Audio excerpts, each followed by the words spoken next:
Fala aí pessoal, tudo bem? Aqui quem tá falando é o Elder, e com esse vídeo daremos continuidade na história do volume 1, O Rei Undead. Não se esqueçam de se inscrever no nosso canal, ativar o sininho de notificação para não perder os próximos vídeos e dar aquele super like para ajudar a fortalecer o canal. E vamos lá pessoal! Overlord Volume 1, O Rei Undead, capítulo 04, Confronto. O homem suspirou silenciosamente enquanto observava seus homens se dispersarem. Uma vez que eles se dispersaram para assumir suas posições, seria muito difícil ter certeza de seus movimentos. No entanto, ele não estava preocupado com o cerco habilidoso ao vilarejo. O comandante da escritura da luz solar, Nigun Gridlun, só sentiu a paz de espírito com o pensamento de que o sucesso estava ao alcance de sua mão. Os fiéis da escritura da luz solar não estavam acostumados em operações clandestinas de longo prazo a céu aberto. Como resultado, eles perderam 4 chances de terminar a missão no passado. Eles foram extremamente cuidadosos cada vez que se aproximavam de Gazev e seus homens do reino, a fim de evitar serem vistos. Se eles perdessem essa chance também, esses dias de rastreamento e perseguição se arrastariam sem parar. Da próxima vez, gostaria de pedir ajuda às outras equipes e deixar parte do trabalho com elas. Alguém respondeu às queixas de Nigun.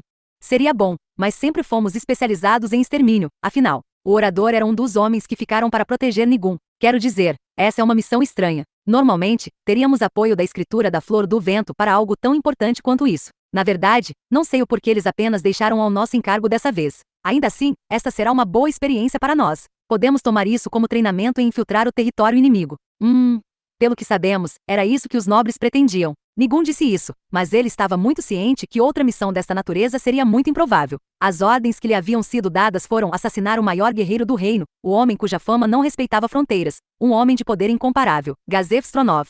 Este não era o tipo de tarefa que normalmente seria atribuída à escritura da luz solar. Em vez disso, teria sido providenciado à unidade de operações especiais mais poderosa da teocracia, a escritura preta, cujos membros tinham poder equivalente ao poder dos heróis. No entanto, não foi possível desta vez. O motivo era confidencial, então ele não podia contar aos seus subordinados, mas Nigun sabia a verdade. A escritura preta estava protegendo a relíquia sagrada, Keizei-Keikoku, em preparação contra a ressurreição do Catástrofe Dragonlord, soberano dragão da catástrofe, enquanto a escritura da Flor do Vento estava ocupada perseguindo uma traidora que havia fugido com uma das relíquias da princesa Miko. Nenhum deles teve tempo livre para ajudá-los. Nigun inconscientemente tocou a cicatriz em sua bochecha. Ele se lembrou da única vez no passado em que ele havia sido forçado a fugir com o rabo entre as pernas. O rosto daquela garota com uma espada amaldiçoada preta como a noite surgiu em sua mente. Magia poderia ter facilmente curado a ferida sem deixar uma marca, mas ele tinha propositadamente deixado a cicatriz para gravar a lição daquela derrota humilhante em seu coração. Aquela maldita Rosa Azul. Os membros da Rosa Azul eram cidadãs do reino, assim como Gazer. Sua sacerdotisa foi quem mais provocou sua ira. Além do fato de que ela era uma herege que adorava outro deus, ela havia parado Nigun enquanto ele planejava atacar os demi-humanos, e até acreditava que ela estava do lado da justiça ao fazê-lo. A humanidade é fraca e usa todos os meios para se defender. Qualquer um que não saiba disso é um tolo completo. Um dos subordinados parecia ter sentido a raiva ardendo nos olhos negros vidrados de Nigun e interveio. Mas o reino é tolo também. Nigun não respondeu, embora concordasse com essas palavras. Gazev era muito forte, então, para enfraquecê-lo, eles tiveram que privá-lo de sua panóplia. O reino estava dividido entre as facções dos nobres e realeza. Desde que eles se opuseram a Gazev, protegido pela facção real, a facção nobre foi facilmente levada a tomar medidas políticas para eliminá-lo. Eles nem sequer pararam para considerar que o ímpeto por suas ações viria de uma potência estrangeira. Gazev era um plebeu que subiu para seu status atual por força de sua esgrima, e então os nobres o desprezaram. E isso levava a essa lógica conclusão. O trunfo do reino logo desapareceria por suas próprias mãos. Essa era uma jogada extrema na visão de Nigun. Eles, a teocracia Slane, poderiam estar divididos em 6 seitas, mas sempre que precisavam agir, eles o faziam como um só. Uma razão para isso era porque todos respeitavam os deuses uns dos outros. A outra era porque todos sabiam que havia muitas tribos e monstros desumanos neste mundo, e que estariam em perigo se não trabalhassem juntos. É por isso que todos devem trilhar juntos o caminho dos ensinamentos sacrossantos. A humanidade não deve lutar entre si, mas trabalhar de mãos dadas para criar um futuro melhor e mais brilhante. Gazer seria sacrificado por isso. Conseguiremos matá-lo? Nigun não zombou do desconforto de seu subordinado. Sua presa era o capitão guerreiro do reino, o homem mais forte da região Gazer Stronov. Eliminá-lo seria mais difícil do que atacar e exterminar os habitantes de uma enorme aldeia de goblins. A fim de dissipar os medos de seus subalternos, Nigun respondeu calmamente: vai ficar tudo bem. Neste momento, ele não possui nenhum dos tesouros do reino, aqueles que permitiam que ele sobrevivesse. Sem eles, matá-lo será fácil como cortar maçã. Não, seria melhor dizer que sem eles, será a nossa única chance de matá-lo. O capitão guerreiro do reino, Gazer Stronov, era famoso como o mais forte lutador. Mas havia uma razão para essa reputação além de sua extraordinária esgrima. Essa razão era as 5 relíquias do reino. Embora apenas 4 fossem conhecidas, ele foi autorizado a usar todas. As Gauntlets of Vitality, manoplas da vitalidade que faziam com que o usuário ficasse imune à fadiga. O Amule of Immortality, amuleto da imortalidade, que constantemente regenerava suas feridas. A Guardian Armor, armadura guardião feita de adamantite e encantada para defletir ataques críticos. Razor Edge, a espada criada e encantada para possuir o gume mais afiado, poderia cortar através da armadura como dito no provérbio, faca quente na manteiga. Mesmo Nigun não podia esperar triunfar em um ataque frontal contra Gazef Stronov, cuja habilidade ofensiva e defensiva aumentava astronomicamente quando usava esses itens. Não, pode ser que nenhum humano pudesse derrotá-lo enquanto equipado. No entanto, ele não tinha esses tesouros consigo agora, então essa era uma grande chance para Nigun. Além disso, nós também temos um trunfo próprio. Esta é uma batalha que não podemos perder. Nigun deu um tapinha no peito com a mão leve. Neste mundo, havia 3 tipos de itens mágicos que ficavam fora dos tipos e classificações usuais. O primeiro tipo eram as relíquias de 500 anos atrás, deixadas para trás pelos 8 reis da ganância que haviam conquistado o mundo em um instante. Segundo tipo, vieram dos dragões, que já foram os mestres do mundo antes de serem dizimados pelos 8 reis da ganância. Os dragões mais poderosos, os Dragonlores, soberanos dragões, fizeram os tesouros draconicos secretos. E o terceiro tipo eram os principais pilares da teocracia Slane, os artefatos deixados para trás quando 6 deuses invadiram o mundo 600 anos atrás. Esses eram os 3 tipos. O que Nigun tinha no bolso agora era um tesouro raro que poucas pessoas da teocracia Slane possuíam. Em outras palavras, era a arma secreta de Nigun. Nigun olhou para a faixa de metal em seu pulso. Números se projetavam de sua superfície, indicando que a hora marcada havia chegado. Então, que comece a operação. Nigun e seus subordinados começaram a lançar magias. Eles convocaram os anjos do mais alto nível que sua magia permitiria. Entendo.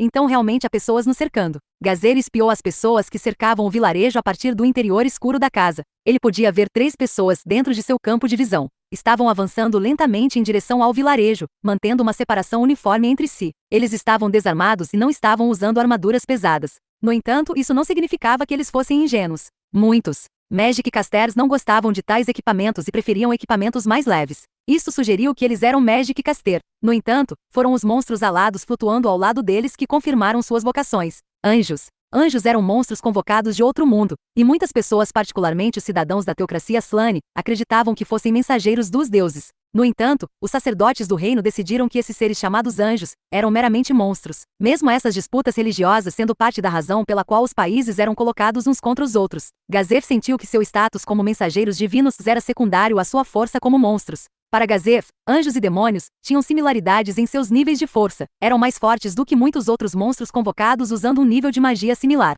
A maioria deles tinham habilidades especiais e alguns podiam até usar magia. De acordo com seus cálculos, eles eram inimigos problemáticos. Claro, isso dependia do anjo em questão. Nem todos eles eram difíceis de derrotar. No entanto, os anjos desta vez, com seus peitorais brilhantes e espadas flamejantes, eram de um tipo que era desconhecido para ele. Ainz estava observando-os ao lado. Ele perguntou a Gazef, que não sabia de nada e não conseguia avaliar sua força. Quem são essas pessoas? O que eles querem? Eu não acho que deveria haver algo de valor neste vilarejo. Gondolno, o senhor também não sabe? Bem, se não é riqueza que eles procuram, então só pode haver uma outra resposta. Ainz e Gazer olharam um para o outro. Eles realmente devem odiá-lo, Capitão Guerreiro Dono. É por causa do cargo de Capitão Guerreiro. Mas, isso é preocupante. A julgar pela forma como o outro lado tem tantas pessoas que podem convocar anjos, eles devem ser da teocracia Slane. E é claro que as pessoas que realizam esta operação devem ser uma unidade de operações especiais, as lendárias 6 escrituras. Parece que, tanto em números quanto em capacidade, a oposição é superior a nós. Gazer abaixou os ombros, indicando a dificuldade em que se encontrava.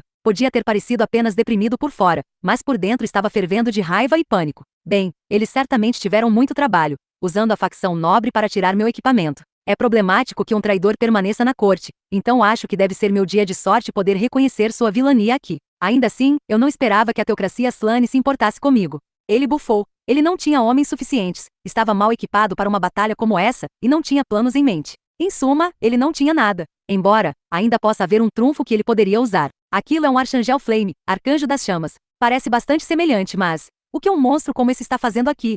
Poderia ter sido convocado por magia também? Isso significa que... Gazer virou-se para olhar para os resmungos de Ainz. Com um olhar esperançoso no rosto, ele perguntou: Gondolno, se estiver tudo bem com o senhor, estaria disposto a me deixar contratá-lo? Não houve resposta, mas Gazer podia sentir o peso do olhar de Ainz sob a máscara. Por favor, diga seu preço. Garanto que será bem recompensado. Por favor, permita-me recusar. Até mesmo o empréstimo daquele cavaleiro que o senhor convocou já seria o bastante. Permita-me recusar isso também. Entendo. Então, e se eu o recrutasse de acordo com as leis do reino? Essa seria a pior decisão que poderia tomar. Eu não planejei dizer palavras tão duras, mas se insistir em usar a autoridade do reino para... me recrutar, então eu seria compelido a resistir um pouco. Os dois olharam sem palavras um para o outro. O primeiro a desviar os olhos foi Gazer. Isso seria assustador de fato. Seríamos aniquilados antes mesmo de cruzar as espadas com os cavaleiros da teocracia Slane. Aniquilados. Bem, isso é uma boa piada. Mas fico feliz que aceite minha decisão. Gazel estreitou os olhos e olhou para Ins, cuja cabeça assentiu em agradecimento. Suas palavras agora há pouco não eram uma piada. Os instintos de Gazev lhe disseram. Se tornar inimigo desse Magic Caster seria um erro fatal. Diante desse perigo ameaçador, seus instintos eram mais confiáveis do que seu intelecto escasso. Quem é ele? De onde ele veio? Enquanto Gazev pensou, ele olhou para a máscara estranha de Ains. O que teria sob a máscara? Era alguém que ele conhecia? Ou, o que está errado? Há algo na minha máscara? Ah não. Eu simplesmente senti que a máscara é muito especial. Já que essa máscara é usada para controlar aquele monstro, então deve ser um item mágico muito poderoso. Estou certo? Bem, sobre isso, devo dizer que é um item muito raro e valioso. Poderia até dizer que é único. Possuir um item mágico poderoso implicava que o possuidor era um indivíduo habilidoso. Por essa lógica, Ain seria um Magic Caster muito talentoso. Gazer ficou um pouco triste por não conseguir garantir sua ajuda. Embora parte dele esperasse que, como aventureiro, Ains aceitasse esse pedido. Vejo que não faz sentido continuar falando sobre isso. Então, Gondono, por favor, cuide-se. Mais uma vez, obrigado por salvar este vilarejo. Gazer removeu sua luva de metal e apertou a mão de Ains. Originalmente, Ains estava pensando em remover seu próprio Jar Grape para retornar à cortesia, mas no fim, ele não o fez. Ainda assim, Gazer não prestou atenção. Ele segurou a mão de Ains com força e disse: Eu sou verdadeiramente, profundamente grato ao Senhor por proteger esses aldeões inocentes de serem mortos. Também, eu sei que é muito egoísta da minha parte, e eu não tenho autoridade para obrigar o Senhor a fazer nada, mas eu espero que possa proteger os aldeões aqui, apenas mais uma vez. No momento eu não tenho nada para oferecer em troca, mas por favor, independentemente do que aconteça, atenda meu pedido, eu imploro.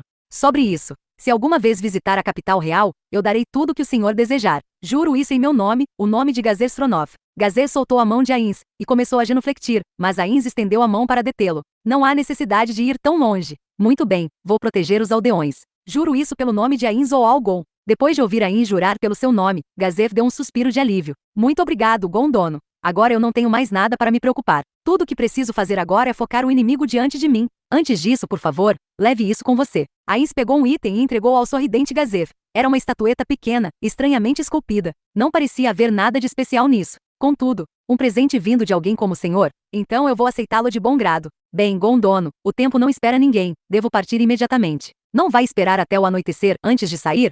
A oposição deve ter magias como Dark Vision e coisas do tipo, então a luta noturna não nos dará vantagem. Não consigo imaginar como isso os prejudicaria. Também precisamos mostrar ao Senhor como sobrepujamos, ou falhamos diante dessa situação. Entendo. Como esperado do capitão guerreiro do reino, sua percepção perspicaz é realmente digna de elogios. Então, desejo-lhe tudo de melhor, capitão guerreiro dono. E desejo que faça uma viagem segura para casa, Gondono. Ains observou silenciosamente as costas de Gazev encolhendo-se ao longe enquanto se afastava. Embora seu mestre parecesse estar pensando em alguma coisa, Albedo não perguntou mais nada. Aia, quando vi os humanos aqui pela primeira vez, não pude deixar de pensar neles como insetos. Mas depois de falar com eles, passei a gostar deles, como animaizinhos. É por isso que o Senhor jurou em seu nome glorioso protegê-los? Talvez. Não, eu deveria dizer que foi em resposta a como ele bravamente cavalga até a morte. Ains admirou isso. Ele admirava a determinação de Gazev, a força de vontade que ele não tinha. Albedo, ordene aos servos que procurem os emboscadores que nos rodeiam, e os abatam assim que forem encontrados. O farei imediatamente. Ain-sama, o chefe do vilarejo, e os outros estão aqui. Quando Ain se virou para olhar Albedo, ele avistou o chefe e 2 outros aldeões chegando. Eles ficaram ao lado de Ains, ofegavam pesadamente. Cheio de tensão e desconforto, o chefe falou imediatamente, como se respirar fosse um luxo que ele não podia pagar. Ain-sama, o que devemos fazer? Por que o capitão guerreiro nos deixou para trás e não nos protegeu? As palavras do chefe estavam cheias de medo, mas também havia uma pitada de raiva. Ele está fazendo o que deve ser feito, chefe dono. O inimigo está de olho no capitão guerreiro dono, e se ele ficar aqui, o vilarejo se tornará um campo de batalha. O inimigo também não deixará vocês fugirem. Ele deixou este lugar por causa de vocês. Entendi. Então foi por isso que o capitão guerreiro saiu. Então, devemos ficar aqui? Claro que não. Eles virão massacrar o vilarejo depois que terminarem com o capitão guerreiro dono. Enquanto permanecerem no cerco, não terão para onde fugir. No entanto, enquanto o inimigo estiver lidando com o capitão guerreiro dono, vocês terão uma chance de fugir, e deveriam aceitá-la. E chegamos ao final desse vídeo. Não se esqueçam de se inscrever no nosso canal e ativar o sininho de notificação, para não perder os próximos vídeos. Até mais, pessoal!